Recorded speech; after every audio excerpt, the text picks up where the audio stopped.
Hello, hello. Good morning, everyone. Happy Wednesday. Yes, you know what, guys? I love spring weather. I'm not gonna kid you, but we're talking that summer weather. What that one? I'm like, I can hold off on this one, but this one, oh, I love me some 70s, 80s. Well, if this is your first time joining us, hello. My name is Sadie Uribe, and I'm the media producer for the Los Angeles Regional SBDC. The SBDC is a national program with over 1,000 locations across the country helping to stimulate economic growth through business advising and development. The LASBDC offers no cost services through funding provided by the U.S. Small Business Administration, SBA, and from the California Office of the Small Business Advocate. It's your tax dollars at work. The Los Angeles Regional SBDC network operates 7 service locations throughout Los Angeles, Santa Barbara, and Ventura counties. Our services are also offered virtually. We are here to help. We empower small business owners by offering tailored solutions through personalized one-on-one business advising, cutting-edge workshops, and comprehensive programs, all provided at no cost. We are dedicated to supporting your entrepreneurial journey every step of the way. Lori, did you feel that? I am passionate with today's show and programming. I'm like, let's speak about what we do, the good that we do today. Yes, I did, Sadie. The always wonderful introduction that you do. So, hello, everybody, and welcome to the show. I cannot believe I was just telling Sadie it's the end of March. Is anybody else as shocked as I am at how fast time is going? Well, with no further ado, because we got a lot today, let's get started. So, my CFO series, I just don't put the dates in anymore because Sadie puts it into the chat. And I always tell you, empowering you to have better control over your finances and business decisions. So please do check out the CFO series. Okay, for upcoming shows, I've got a whole lineup for April. So I've got a theme in April. It's got a couple themes to it. So we're going to start with Dahlia. You know, she's one of our favorites on the show all the time. She's going to talk about that last minute getting ready for tax. You know, I said I got to talk about taxes for a while yet. We're in the middle of it. So she's going to talk about from a bookkeeping perspective, communication with the accountant, last minute checks you need to do, numbers, everything from there. Okay. And then Simon's coming back on. He's been on some time ago. And if Emma's here, shout out to Emma. That's Emma's coach, and he is going to come back on again. And I'm really excited to have him back on the show.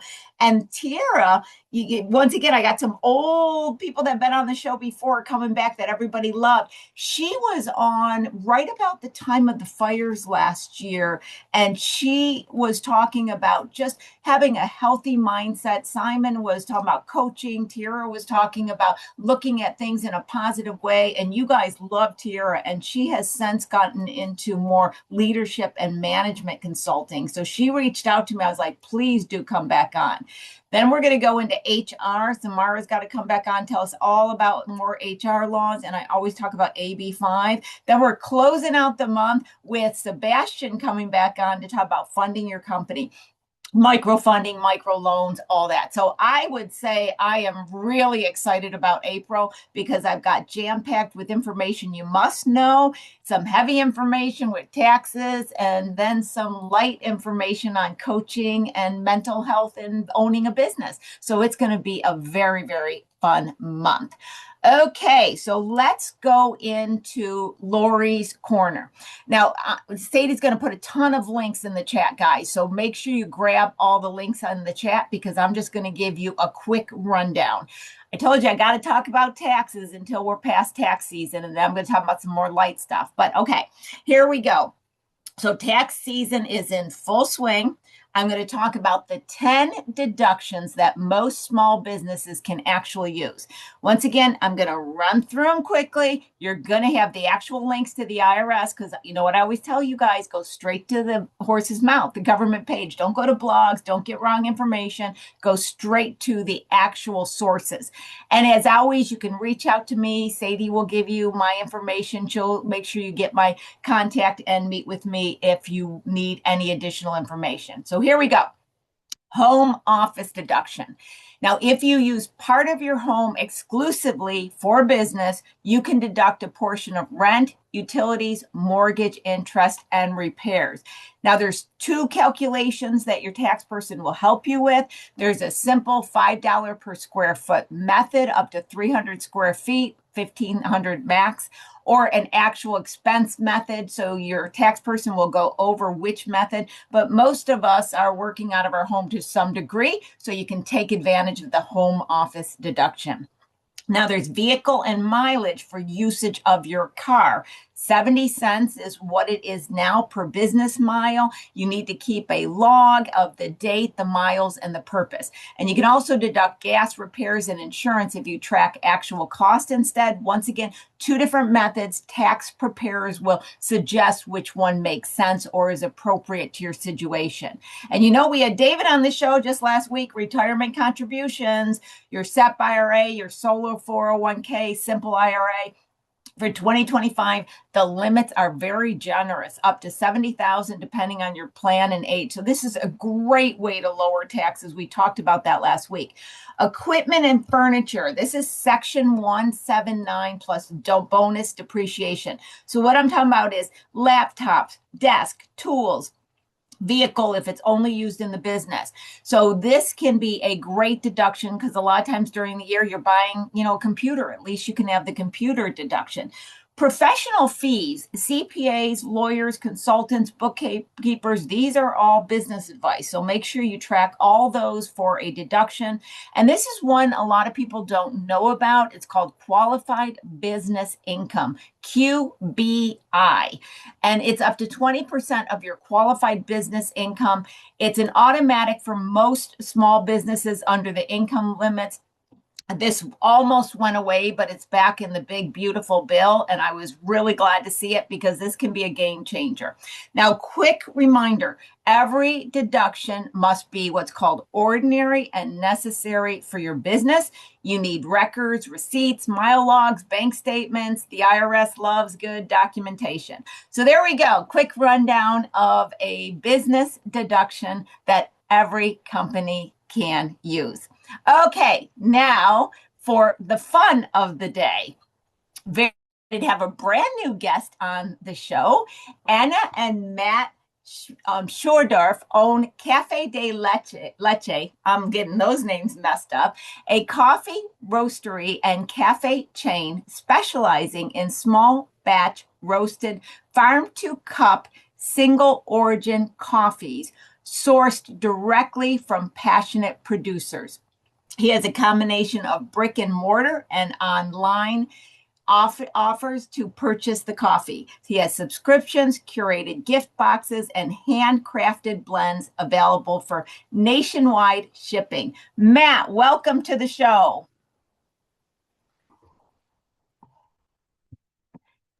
Hi, how you doing? Sorry about that. A little slow to the No slow to the worries, gun no there. worries. Okay, I butchered the name at the beginning when I started talking. So say your wife's name proper in case I messed that up, did I? Because I didn't ask you how to pronounce your wife's name. She pronounces it Anja. Anja. Anja. Okay, I Yeah, yeah, yeah. realized I didn't ask you, and I wanted to make sure I got back to the name.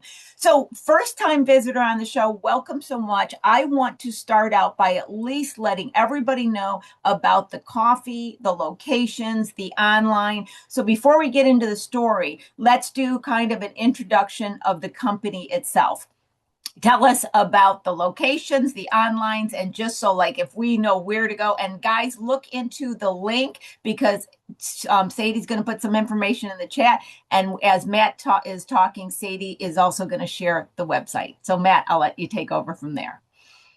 Yeah, so we're a coffee roaster. We're a mom and pop coffee roaster. We've been in Highland Park for 18 years. Our original location's there. We have other locations at Pasadena City College, which we're really excited about. We've been there for a number of years.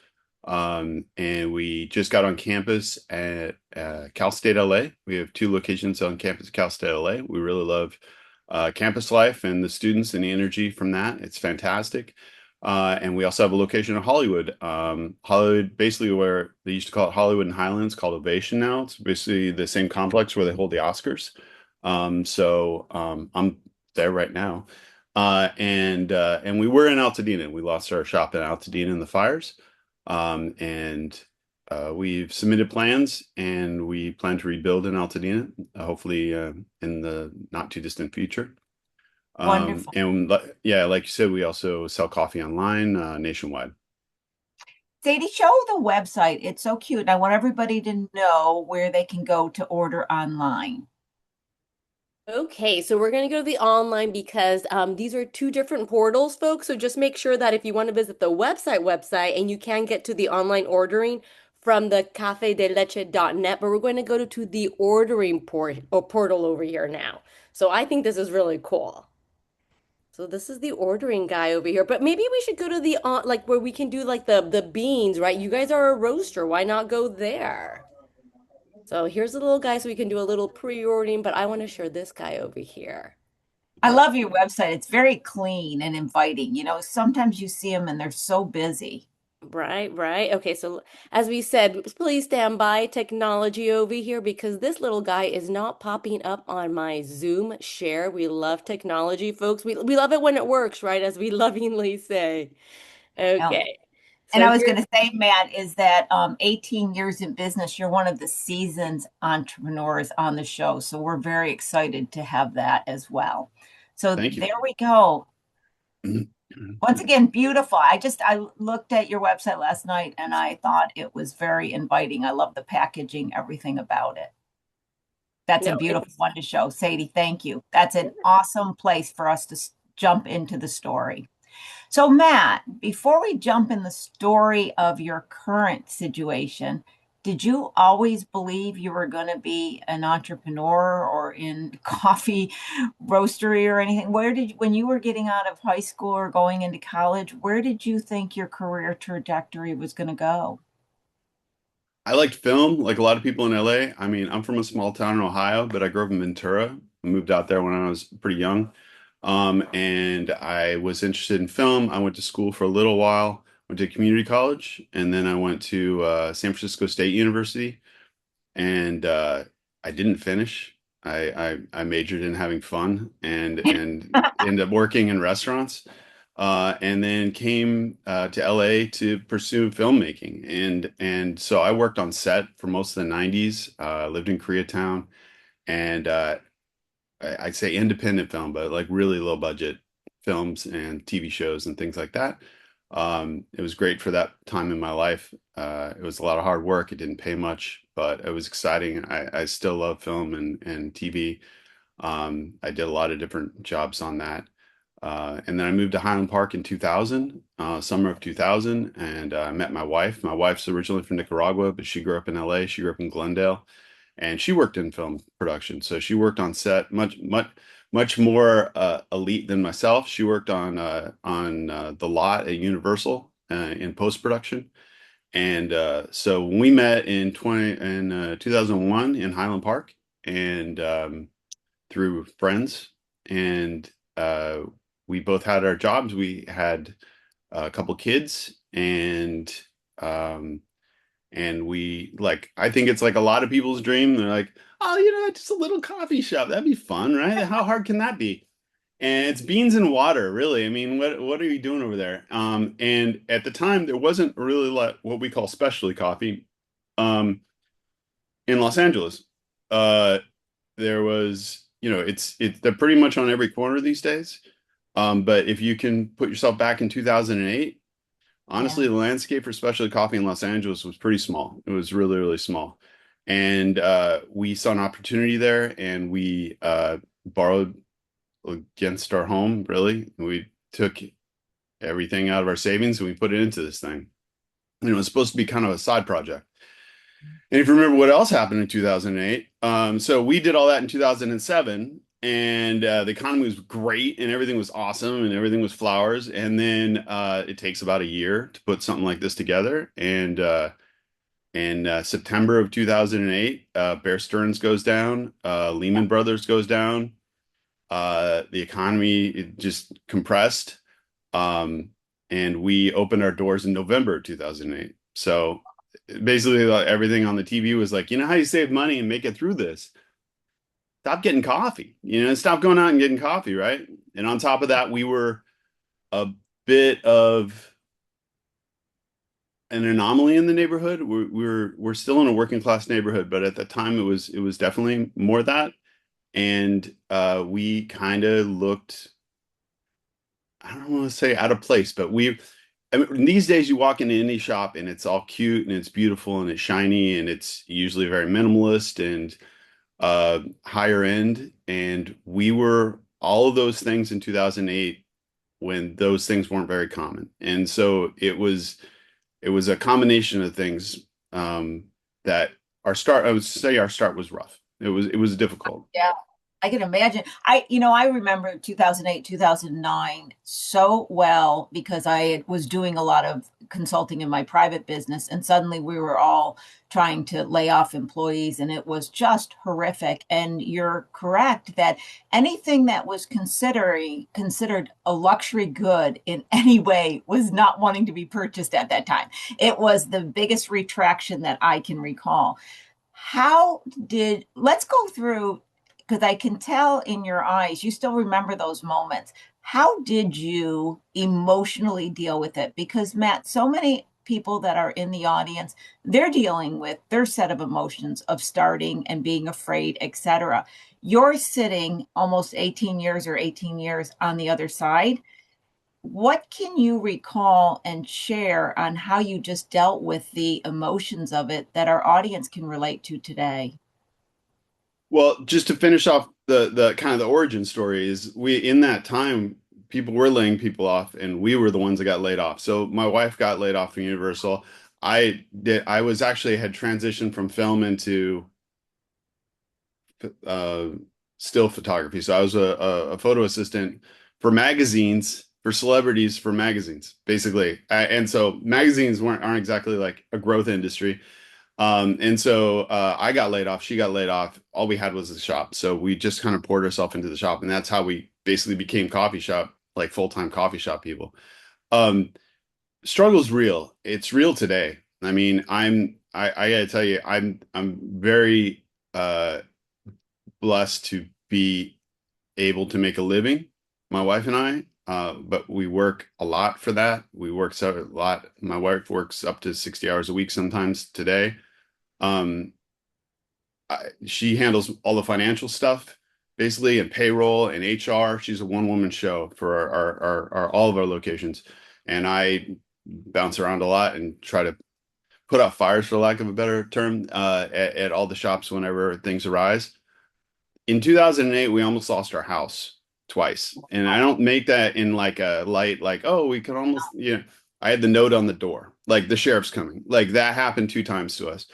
Because we had put everything we had in the cafe and then the economy went to south. And so I don't know what lesson to learn from that, other than that we just kept pushing and I kept making phone calls and I was able to renegotiate my mortgage and things like that.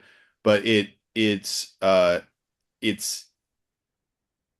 you have to have a certain mindset to be a small business owner, and you kind of have to be, I don't want to say devoid of reason, but like you got to have a lot of hope against the odds that this thing's going to work out. Why else would you be doing it? You know what I mean?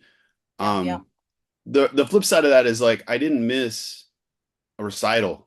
I never missed a practice. I never missed a class presentation. Like we were there for every single thing our kids did growing up because we were able to schedule our lives around them. In addition to the business, obviously, but because you're the one running the business, you can go like, hey, I got to be gone at 2 o'clock for an hour. And like if you work for somebody else, sometimes you can't do that.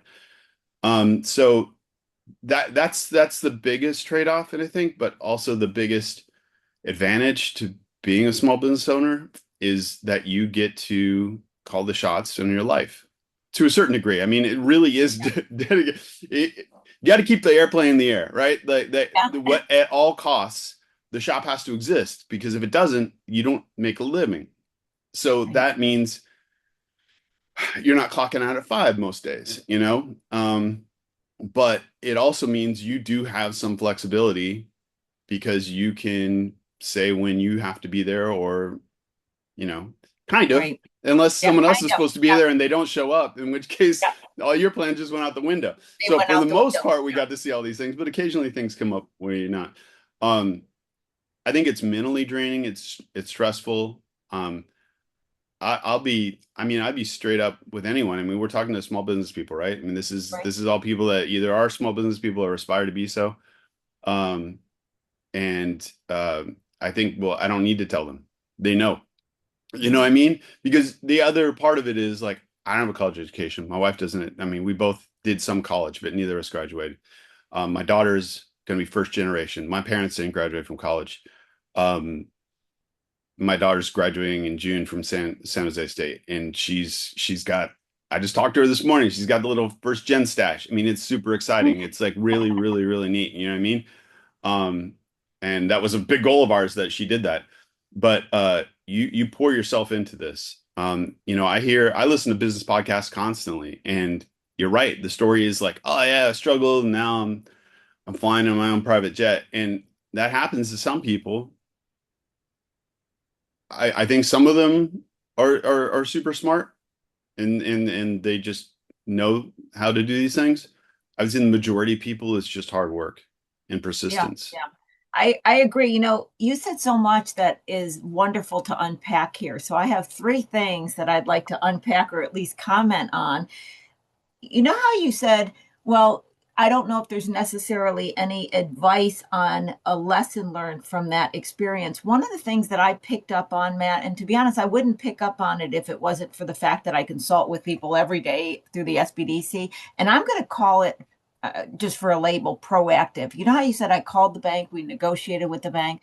What I notice with a lot of entrepreneurs when they get in a financial situation or a legal situation, they try to bury it. They try to not deal with it. They try to ignore it. I get a lot of calls. Oh, I got this letter and I just didn't do anything with it and I didn't want to open it. And I think one of the messages that I got from what you were saying is you have to also be proactive and face what maybe isn't comfortable to face. Otherwise, these things can just take over on you. So I just wanted to bring that concept to the surface on the fact that, yeah, there was probably days you wanted to stick your head in the sand, but you still noted that you had to be proactive and balance the unpleasant of the situation. Any thoughts on that? Yeah, I'm dealing with that today. I'm dealing with that every day. You just We're have to we're get in. Yeah. yeah, I mean I also have a habit of painting myself into a corner and forcing my look, if I didn't do that, I lost my house. And then what would happen? Would there be a better option? Rent an apartment? Is that going to be my life any better? No. Like you either put yourself or I put myself into certain situations, or you find yourself in certain situations that the options aren't great. And so you need to find a way out. And sometimes that's pleading, hopefully you can do it with logic, but sometimes, especially when you deal with large institutions, they don't really care. It's not important. So you try to appeal to human beings. Definitely one of my biggest faults that my wife is justly reminding me of on a regular basis is talking to customer service people, and everyone hates it, and you have to wait forever, and then you talk to someone and they're annoying, and I get a little attitude sometimes, and you really got to stop and go like, just another human being. They're just doing their job. They got to deal with this all day long. And you're Yeah. coming in with attitude, you're coming in hot, and it's like when you try to go, you know, when I have a cooler head, I kind of like, look, I know this ain't you. You're just trying to do the rules. But I'm in a certain situation. What would you do in my situation? You know what I mean? And when you try to like connect with them, Yeah. sometimes you get better results than like, that's not right. And it's not right. It's like, um, I don't know. I digress there. I apologize. Yeah, no, but it's true. And I find myself getting impatient at times as well. But yeah, I think the proactive part doesn't get talked about a lot. And I think just knowing that when something comes up, you just got to deal with it. Don't brush it under. And like I said, I see a lot of people that get legal letters and financial situations that they knew they should have addressed years ago or a day ago or a month ago, whatever that time frame is.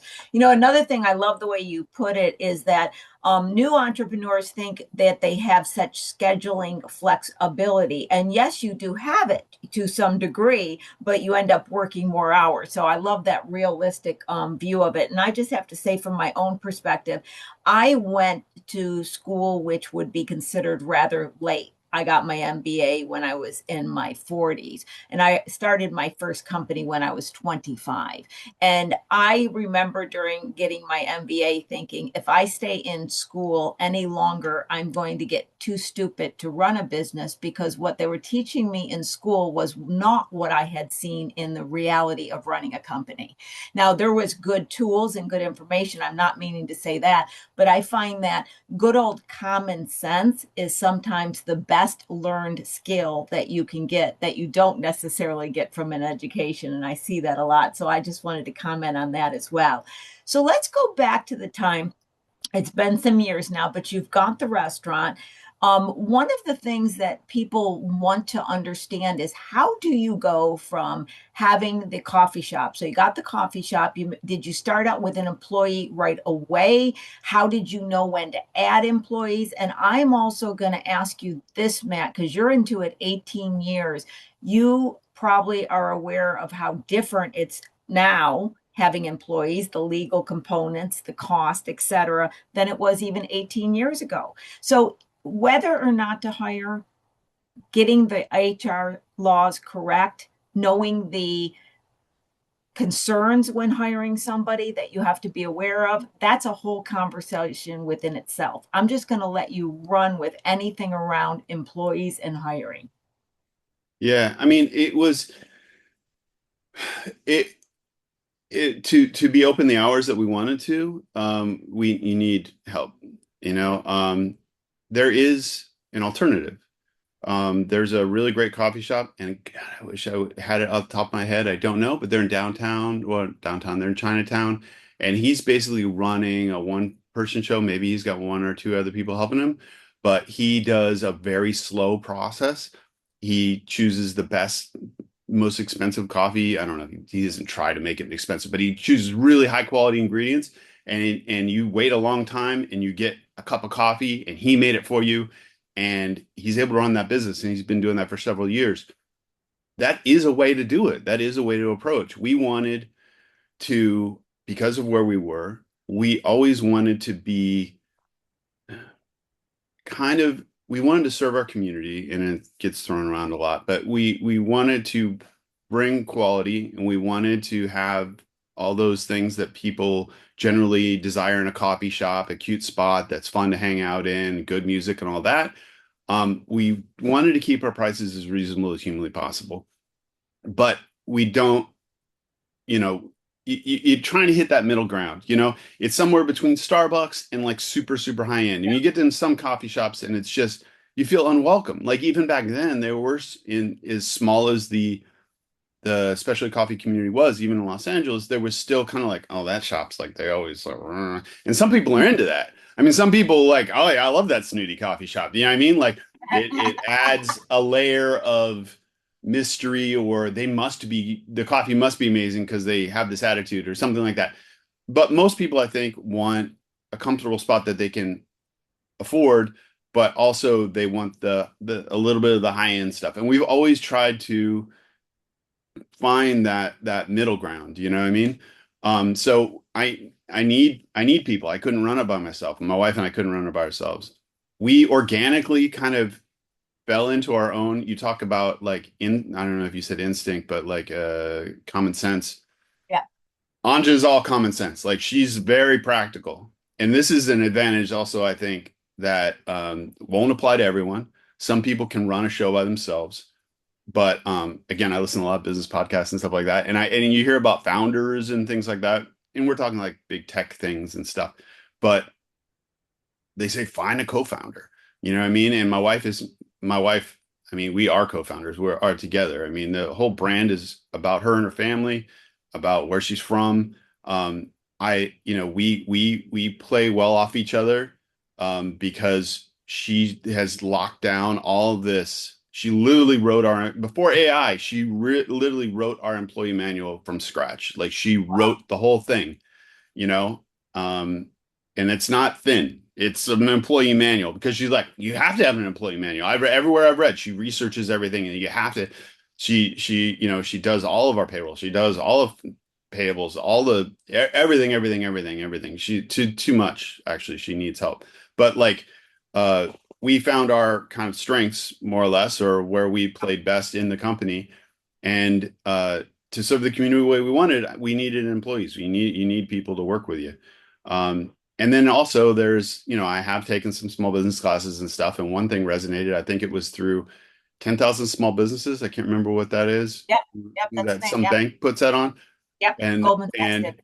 Yep. and I didn't graduate from that either. I was like 5 days into it, I was like, I gotta go. Like I was going through a crisis at the cafe, and I couldn't make it. The one thing that I resonated from, they said, work on your business, not in your business.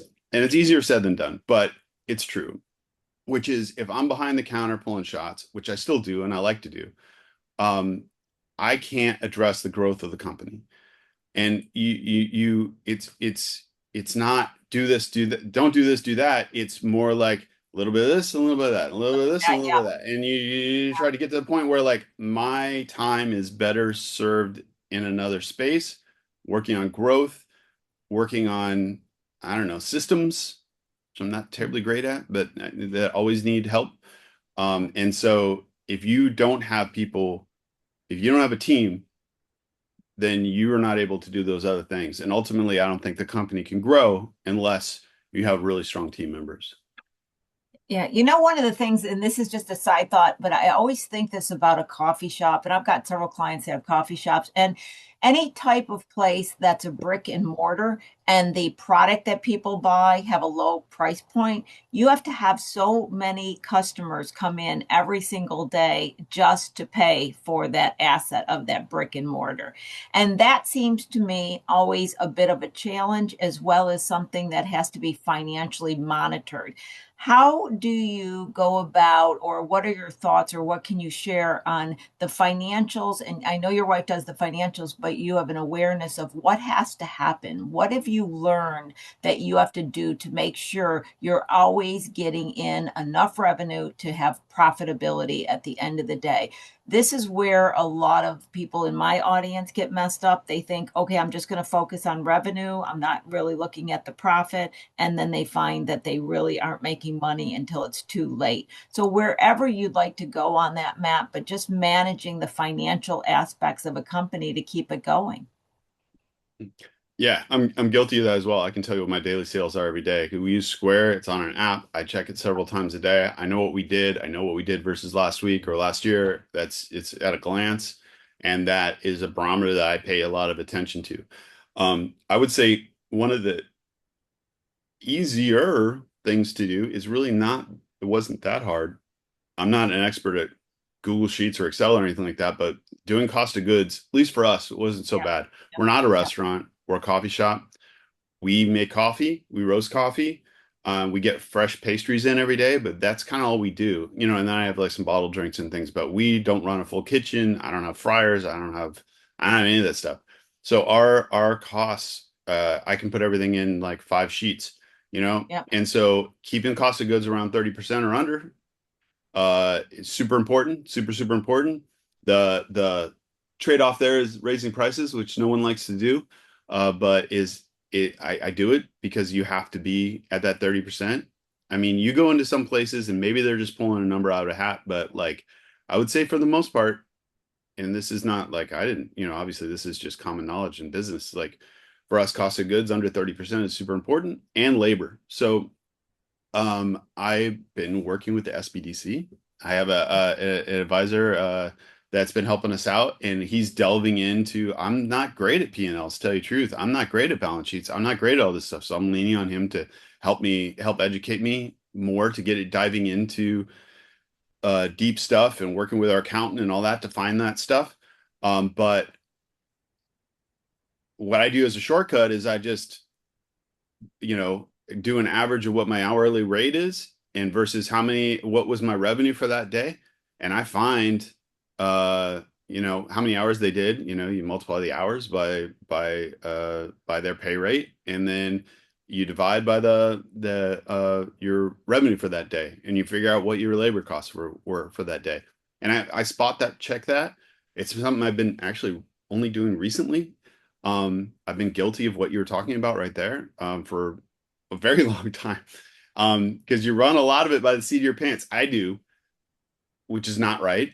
But I think a lot of people do that because it's not like you're like trying to be lazy. It's just like you have so many places you have to be, and your mind is in so many spots. But this is about putting systems in place. So now, once every couple of weeks, I sit down with my manager. We go over the schedule, and I go, "Oh, we need to cut back someone. We need to cut back 3 hours a day on Wednesdays. We need to add hours on Saturday because we're kind of crushing it that day." And so those two things I think are relatively easy to do. It shouldn't take too long and those should be under 30%, both of them, right? So You labor know, under 30% and cost of goods under 30%. okay, so I have to say something that is so important here, Matt. So, my background, which you don't know a lot, is CFO, banker, big finance. What you just said is golden. So, guys in the audience, I want you to know that because they know I'm always harping on knowing your numbers. What you perceived as just being a little bit of a back of the envelope, to use the expression, is actually spot on. And I see people who think they can understand their P&L and read their P&L and don't have as strong of a pulse on their financial picture as what you just said, because you're looking at the revenue, you're looking in relationship to your cost. Your biggest cost is your product and your labor, and you're figuring out what percentage it must be. You're checking it all the time, and then you're saying, well, we got to not have as many hours here. You're making adjustments, which my audience know I refer to as course correction. I find it so fascinating because sometimes can we call it booked learned entrepreneurs are the least accurate and effective at managing their companies. The ones that just kind of figure out these are my cost of percentage and are just doing something back of the envelope every day have a stronger pulse on it. I just met another company that's been around for a long time. He's like, well, I don't know the numbers, but every day I look at this and this. I'm like, that's actually the calculations that we do to monitor it. So kudos to you. Great way of explaining it. I loved it that you shared it with the audience that way, because I'm always telling them the measurements you have to do can be done quickly, and you demonstrated it. So I just wanted to comment on that. Okay, Matt, let's get the family story. Nicaragua, product specific. We got to get into the family story now and how the products are created from the family story. So share that with us. I got everybody interested from the company perspective. Now let's get the story, the fun part. Yeah, so we're called Café de Leche. Most people look at me and go like, it's not Café de Leche, it's imperfect Spanish. I refer it to it as a regional colloquialism kind of thing.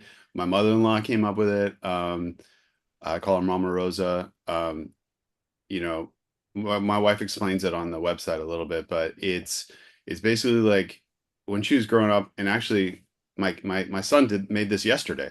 He's been drinking coffee since he was probably like 4 years old, and it's because this is a lot of Latin American countries. You heat up milk on the stove, and then you pour a little bit of instant coffee in it and some sugar, right? It's mostly milk, and it's not referred to as Cafe de Leche, even in a lot of Nicaragua, but that's what my mother-in-law calls it. And so one day she was over and she was staying with us, and she told me, "Hey Matt, give me the Cafe de Leche." And I was like, "Ah, I love that." And so that it's been a great talking point for us, but it's also been a little bit of a pain in the neck because like it's hard to explain and a lot of people correct us. But it's who we are and we love it. And you're making coffee from milk. It is the coffee of the people. You know what I mean? You go to a lot of, we roast coffee. We started roasting coffee about 8 years ago, and we had the good fortune to be able to visit a lot of coffee farms. First farm I ever walked on was in Nicaragua. And they produce some incredible coffee, but a lot of time the folk, it's getting a little bit better these days, but a lot of times the folks that are producing this coffee aren't drinking this coffee. They're drinking instant. I mean, there's nothing wrong with it. There's actually a whole new movement towards like premium instant coffee these days. But you're talking about uh uh uh I forgot the brands all of a sudden, but that, like the kind of mass produced, like Yeah, yeah. essentially like kind of Folgers. That they don't use Folgers. I am going to be shocked because I never.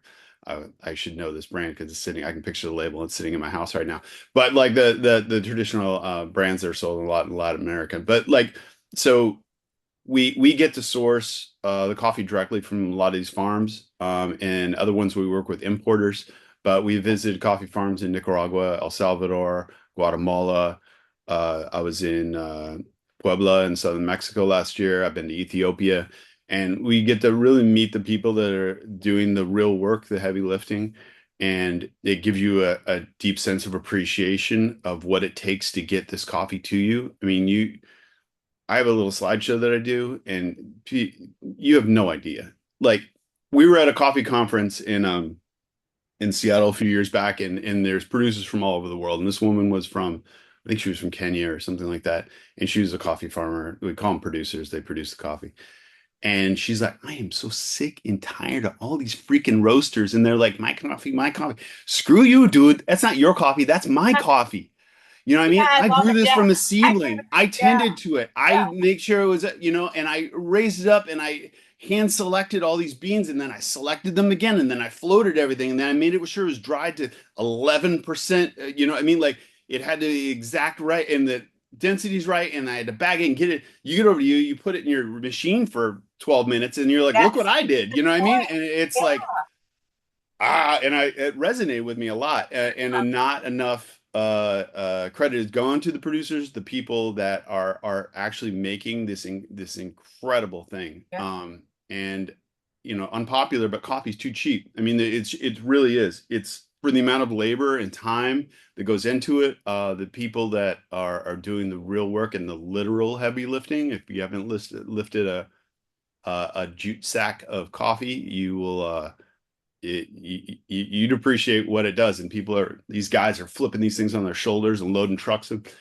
Um, they are definitely not compensated as much as they should be. And this whole supply chain has gotten a little bit better, strangely, with inflation. But it's hard for us, it makes it harder for us, but they deserve every penny of it. And the price of special, again, we use the term specialty coffee, is still low, to tell you the truth. It should be on par with wine, for the amount of energy and time that goes into it. That's not saying all coffee, but the kind of coffee that's hand-picked, hand-selected, that goes through this rigorous process, is definitely not. I don't know. It's not and not where it should be today. But yeah. anyway, I I can digress. recall. I happened to have been in Dallas at the time, because we're talking probably 20 years ago, I'm guessing on the time, Matt. But it was when you would go to these coffee shops that were considered specialty coffee shops. That was like the very first time. And it was an experience. You didn't just go to drink a cup of coffee. You went to, smell the beans and have the experience. I think when, Starbucks and everybody came out, we kind of lost that beginning thought about the way that we went into these establishments. Your talking today is making me go back into that time period and rediscovering it. And thank you for bringing that up about the fact that the producers are the ones growing the beans. You get so lost in that. You don't even think about it. It's just like, oh yeah, where did the beans come from? And so that's a wonderful thing to bring back into the conversation. It did make me step back and think for a second. Well, I know that you're going to be jumping off early. You got a lot going on today. We got a couple minutes left. Matt, I just wanted to say anything that you would like to leave the audience with, anything that you would like to tell us about your locations or purchasing online. It is your floor. Please go anywhere you'd like to in the conversation. Yeah, I mean, I touched on it briefly. We lost our shop in Altadena, and we're trying to fight back. One way that you can support our business is ordering our coffee online or visiting one of our shops. We're in Northeast LA, but uh, I'd like to kind of say a couple things about coffee. It's very popular right now. It's almost too popular. I think like everyone and the brother wants to open a coffee shop, and that has affected us. And when we opened in Highland Park, we were the only specialty coffee shop, and now there's about nine. We opened in Altadena, and there's I think seven now in Altadena since we opened. It and that is hard, but I also think there's lots of room for growth of specialty coffee, and I think there's a lot of underserved communities. So I feel like that although it seems like there's a ton of them, there is room for more, and I think it is a semi-accessible dream for the right people. And I also think it's a thing that you can start with a cart. You can start with limited amount of money. I You can start with cold brew. You can buy good coffee, make cold brew, which essentially is just ground coffee in a filter in a bucket that sits overnight. And You have to use good water. You want to use good coffee. But You could have a cold brew latte cart. You can do events. You can we're right now trying to expand a little bit, and we're expanding our roasting operations out of our cafe. We roast in our cafe. If anyone wants to see coffee roasted, show up on a Tuesday or a Thursday, and you can talk to our roasters. We're hanging out in the back of the cafe. But you can we're opening a co-roasting space so that other small cafes or people that want to roast coffee can rent time on our roasters because it's pretty expensive. Okay. Somewhere north of $100,000. We're going to be spending close to more than $250,000 on our new setup. So it's hard for people to get in, in the beginning, but you can rent time on a roaster and roast your own coffee, be your own coffee roaster. Um, I think that you can start, I have a friend that started roasting with us and has a really success. I'll shout him out. His name's Emil. He's got a coffee roaster called Boondocks. He focuses on Filipino coffee from the Philippines. Some of it really hadn't been outside the Philippines. It was uncommon, and he is crushing it. He's in Westwood, and he started with a cart. He started with a cart and started doing festival, a little like a smorgasbord downtown and things like that. And a lot of it is branding, right? So everyone's got coffee. I mean, I'm sure this is not uncommon, but people bring up liquid death with water, right? It's water. They're selling water. What's the difference with water? Well, they have it in a can. It looks like beer. Why is that appealing? I don't know. But like it's cool and it looked different. I mean, it's kind of on the downward trend right now, but for a while they were just like everywhere, right? What about it? Why was Liquid Death so profitable? Why was it? It was branding. So like what is the story that you're telling, right? I don't want to say it's not. You still have to start with good coffee. You still have to have the intention. You still have to care about all that stuff. But that's the base level these days. Like there is no like, oh, we have good coffee. Well, freaking you can swing cat, there's good coffee within like 5 blocks of this where I'm right now. There's tons of good coffee. What is it that sets you apart? Right. So if you come in with the branding, you keep the quality there. You can start with under $10,000, I think, easily, and maybe even less. It's a little harder. The hard part's finding the events. The hard part's making the connections. The hard part's the marketing. But I think that it is accessible for a lot of people, and I think that I would love to see more specialty coffee in different parts of LA. We work with a coffee shop called Cafe Calle that's in South LA, and they're serving that neighborhood and they're doing an amazing job. Like I think that different parts South LA Cafe is incredible. I mean, they're like, oh my God, those people are on fire. I mean, they're serving the community. They're like next level. They're like borderline nonprofit. They like feed people. They like do all these events.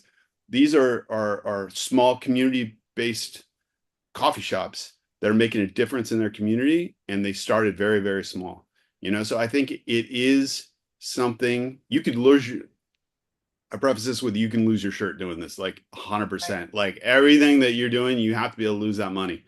But you also have to kind of go into it with like, I will win. I will make this happen at all costs, kind of at all costs. You kind of have to have that mentality because otherwise it's not gonna, I don't think it's gonna work. It sure ain't easy. You're right. I got a little flexibility of time, but that might mean I'm working until 9 or 10 or 11 o'clock at night sometimes.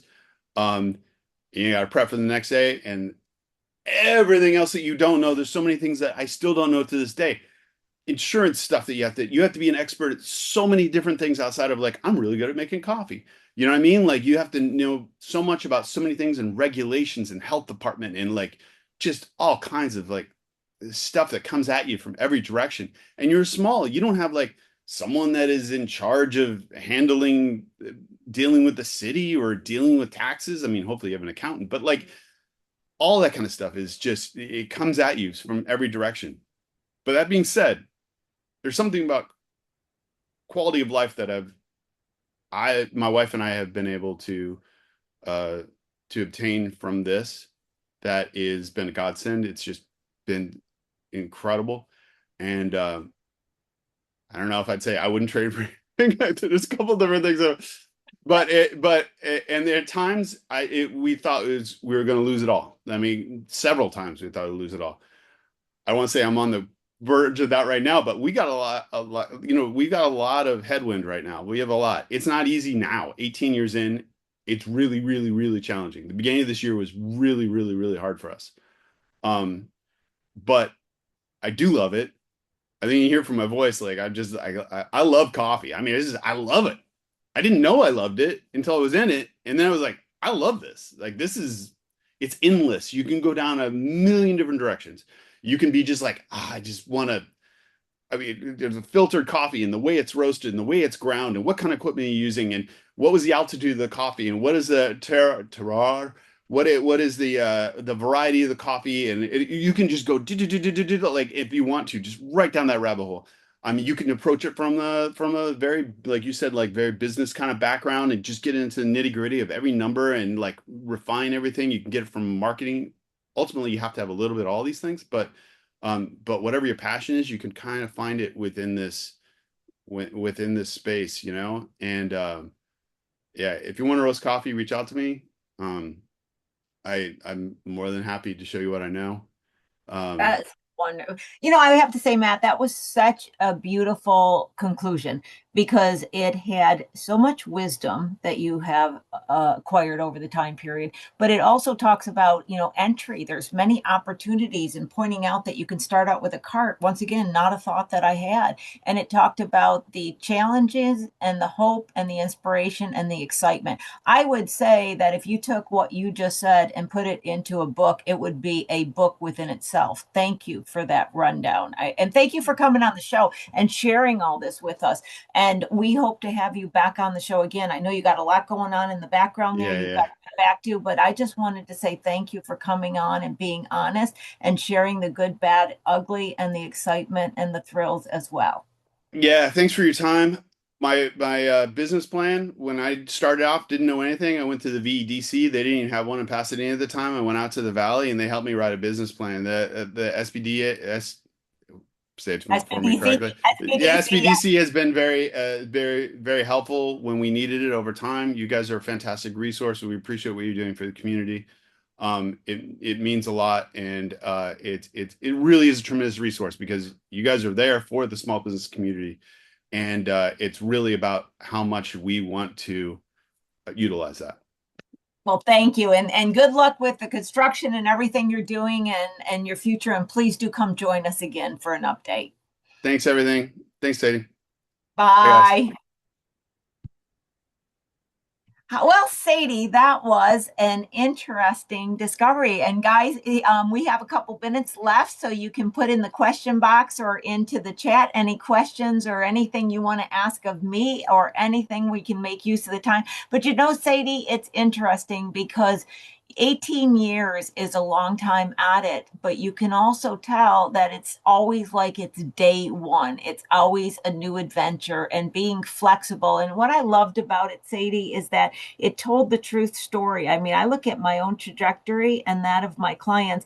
It's constantly just such an adventure. There's so many challenges and times you feel like you're not going to make it, but then there's those days you wake up and you're like, I can do this, and you're excited. I think really being in business is just another way of being alive and enjoying life and experiencing on its fullest. Your thoughts, Sadie? What struck you today? For me, I'm all about energy. I mean, that was some amazing energy. So I'm like, well, you know what? I don't think that was just coffee. I just think the passion is real. Yeah, and you know what I really like to point out too, and I'm not against or for education, right? I mean, I think education is great as well. But when you get so overly educated that you miss out on the common sense, and that's what I keep coming back to. I'm telling people I don't need any more information. I need wisdom. I need common sense. So that is really insightful. I saw Michael asked a question about 30% total labor cost. Each company has its own percentage percentages. So you can never take a percentage and apply it. That's what I talk about in my CFO classes, that you have to determine your cost structure. So what I teach people eventually get to in their formula, and that's what he was kind of saying, the formula, intuitively he knew it. You can make a comment that says, let's say out of 100% of revenue, whatever that is, X percentage goes to the cost of goods, X percentage goes to the overhead, and X percentage goes to the net income. When you figure out that calculation for your own cost structure, each one's unique, then you can manage it and monitor it like he did quickly by knowing there's percentages and making sure you stay in line. Where it gets incorrect is this 30-30-30. I heard people say, and I hear them say it on these shows all the time. There's no correctness to that whatsoever, guys, because 30% for someone is 80% with maybe a 10% somewhere else. So there is absolutely no financial golden rule of 30-30-30. There is a golden rule that out of 100% of revenue, cost of goods is a certain amount of percentage, overhead's a percentage, and whatever that adds up, what's left over is net income. And if cost goes up, in either corner, the cost of goods or the overhead, the net income goes down. So what I teach through my CFO series is how to get to that calculation. Knowing that calculation, then you can do a quick head measurement all the time. And that's why I made the comment I did, because I have so many people that say, I look at my profit and loss, or I just look at my revenue. Matt didn't even realize he was doing a proper financial CFO calculation, and he knew what was going on within his company. And, I talk about a lot, you can't even say within an industry, because small companies don't run like an industry. And let me give an example. Like if you're going to a Kroger or an Albertson, and we're on a field trip and we're going to a Kroger or an Albertson, when we walk into the store, it generally looks about the same square footage, right? And when we look at the employees, they're getting paid about the same rate. And when we go into the back, it's actually a Cisco truck that's pulling up, right? So everything is pretty similar in cost in a industry, because they are really trying to steal market share from each other, and they've got it down where they're buying from the same suppliers, employing the same employees. You go into a small company and they could be doing the same thing, just like a coffee shop. One person could have employees, one doesn't, one buys the beans from here, one has a brick and mortar, one has a cart. So there's no way to say what is normal within my industry. These really have to be hand calculated. I know I went off on, this little tangent here, but that's why I believe these percentages are so, so important, and to understand how to do the calculation so you can properly identify what the calculation is for you. So that was a huge long answer to one of the questions or comments I saw into the chat. I love it, Lori, though, because you know what? Like the thing that you like, I can't even tell you this, but you know how people share information with you, and then you're just like, you don't know how much you changed my life. But when you really go into cost of goods and services and like how much you're pricing for, like that changed my mind, because you're like, if you don't price properly for your marketing, do you want to have marketing eventually? Do you want to have an HR person eventually? And I was like, oh my God, that's right. You got to price yourself right. So, because it would be like, imagine you have a regular customer and then it's like, well, this costs $3, but now I'm going to charge you $10. And it's like, well, why? Because we have a marketing person, we have an HR, we have a chief operator. Like, you got to account for all the goals of where you want to be. Anyways, like I said, cost of good services, you changed It's my so life true. with that one. And you saw too how he had a pulse. You would be like, well, then I have to raise costs. Don't like to, but I do. I have to raise the price. I have to not have as many hours. Having that constant pulse on the situation is what is so important. And this is what is lacking. And when you, let's say it's the combination, guys. This is what I'm trying to say. Knowing enough finance just to know how to calculate your cost structure, and then it's a back of the envelope measurement you can do quite easily. So if you're measuring something that is not going to give you the correct results to monitor something, I'm measuring only revenue, not net income. I can't monitor and make decisions because I'm using the incorrect measuring device. If you're using and you've you've got this elaborate tool, some downloaded spreadsheet, and you're putting all these numbers in, but you can't even interpret the numbers, and the numbers may not even be aligned correctly for your situation, then you're even worse off because you think you have a proper measuring tool and you don't. And so it's really a combination of knowing enough of what the proper measurement is for your situation, and then it's really simple to do. So I think people go from one extreme to another. They either don't measure the correct tool at all or go to this elaborate one of these downloaded CFO tools they get sold on that actually isn't even a good tool for them. And it's just having enough knowledge and knowing how to calculate it correctly, and then let common sense take over from there. So, you know what, Sadie? I just, rambled on for the remaining part of the time like I always do. So, any last thoughts for you, Sadie, before we call this a wrap? You know what? We always got things to talk about. There, it's endless. It sure is. So with that, please do check out Matt's location if you're nearby or online. I know, especially for those people who were affected by the fires, it's really challenging to rebuild right now. I hope you enjoyed the show, having a seasoned entrepreneur come on and tell you the same thing you're hearing from your peers. It's challenging, but it's also rewarding.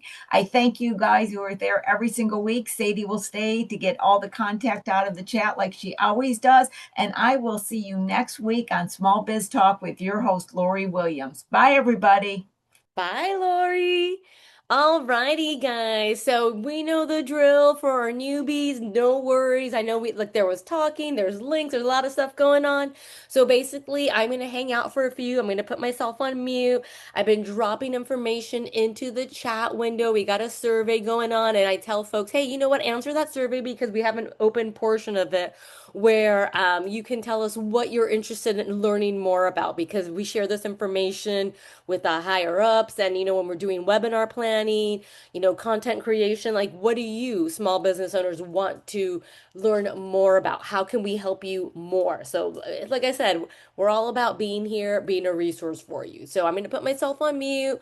Let me know if there's anything because I know with the chat, things get moved around, whatnot, but I'm going to put Lori's sessions back in there because that's got a little bit of a longer block in there. So if you want to check out our classes, contact the SBDC. We have Matthew's information. Like we say, it is never ending. We got lots to talk about. So I'm going to let you do a scroll and do it at your leisurely pace and have an amazing rest of your Wednesday there.